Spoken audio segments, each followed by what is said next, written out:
अस्सलामुअलैकुम वरहमतुल्लाहि वबरकातुहू। प्यारे बच्चों, कैसे हैं आप? उम्मीद है आप खैर व आफियत से होंगे।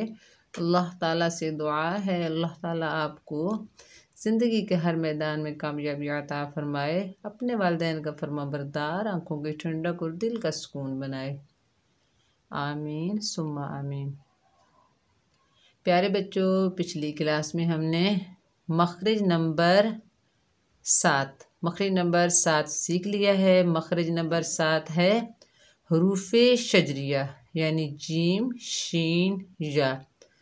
उम्मीद है कि आपने उस वीडियो को शुरू से लेकर एंड तक वॉच किया होगा। अगर आपने नहीं देखा तो आप उसे ज़रूर देखिएगा ताकि आपको आज की वीडियो की अच्छे से समझ आ जाए। तो आज हम इंशाअल्लाह ताला मखरज नंबर 8 सीखेंगे। सबक शुरू करने से पहले मेरी छोटी सी गुजारिश है आपसे, आप अगर मेरे चैनल पर नए हैं तो मेरे चैनल को पहले सब्सक्राइब करें, मेरी वीडियो को लाइक करें और सवाब की नीयत से ज़्यादा शेयर करें। चलिए सबक का आगाज़ ताऊज़ और तस्मीया की तिलावत से करते हैं। अऊज़ु बिल्लाहि मिनश शैतानिर रजीम। बिस्मिल्लाहिर्रहमानिर्रहीम। लिसानी मखारिज यानी जो मखारिज हमारी ज़बान में हैं उन्हें लिसानी मखारिज कहते हैं। लिसानी मखारिज, ठीक है बच्चों। मखरज नंबर 8 है मखरज नंबर 8 हर्फ़े हाफिया। हर्फ़े हाफिया, हर्फ़े हाफिया। हर्फ़े हाफिया एक है यानी दौद। दौद मखरज नंबर 8 हर्फ़े हाफिया। हर्फ़े हाफिया एक है दौद। देखिए प्यारे बच्चों, ये है हमारी टंग, ठीक है।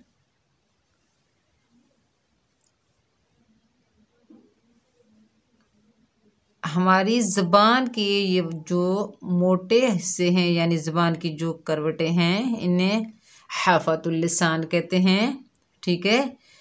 जब ये हाफ़तुल लिसान हम ऊपर हमारी दाढ़ों से लगती है, ठीक है। जब यानी हमारी ज़बान के ये मोटे किनारे जिन्हें हाफ़तुल लिसान कहते हैं, ठीक है। जब ये हमारी ज़बान के किनारे यानी हाफ़तुल लिसान ऊपर हमारी दाढ़ों से लगें, ठीक है, तो एक हर्फ दौद अदा होता है। बाज़ लोग होते हैं तो दौद पढ़ते हैं, कोई दौद पढ़ता है, कोई दौद पढ़ता है, ठीक है। लेकिन अहले अरब जो हैं वो दौद पढ़ते हैं, तो हमें भी दौद ही पढ़ना चाहिए, ठीक है। आपने इसे दौद पढ़ना है। अभी आपको समझ आ गई कि हमारे ये दौद जो है इसका मखरज क्या है, यानी ज़बान के ये मोटे किनारे हाफ़तुल लिसान, ज़बान के किनारे जब ऊपर वाली दाढ़ों से लगें तो एक हर्फ दौद अता होता है, ठीक है। अब हम दौद की मश्क करते हैं। हमज़ा दौद ज़बर अद। हमज़ा दौद ज़ेर इद। हमज़ा दौद पेश उद। अद इद उद।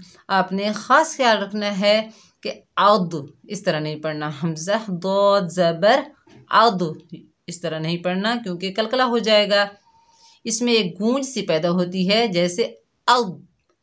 अद इसमें यानी हर्फ दौद में एक सिफ्त इस्तताला है, ठीक है। इसमें नफ है यानी एक गूंज सी पैदा होती है। अद अद इस तरह से इद उद, ठीक है। कुरान पाक की एक मिसाल देती हूँ।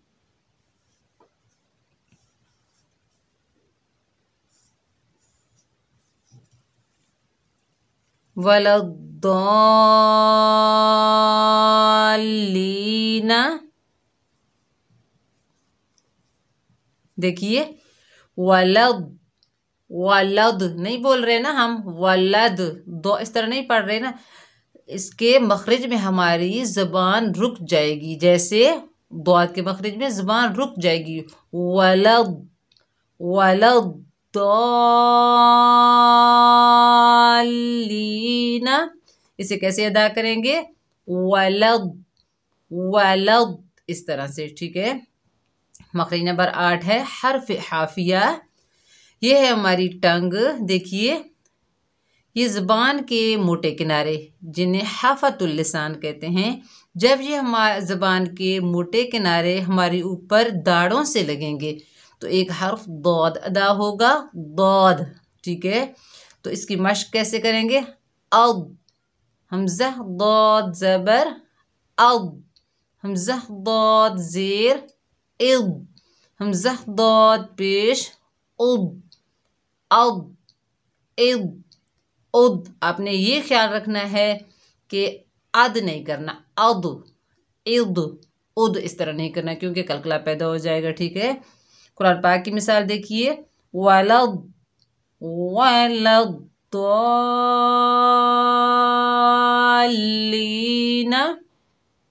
देखिए हम वलद नहीं पढ़ते ना, वलद हमारी ज़ुबान इसके मखरज में रुक जाती है।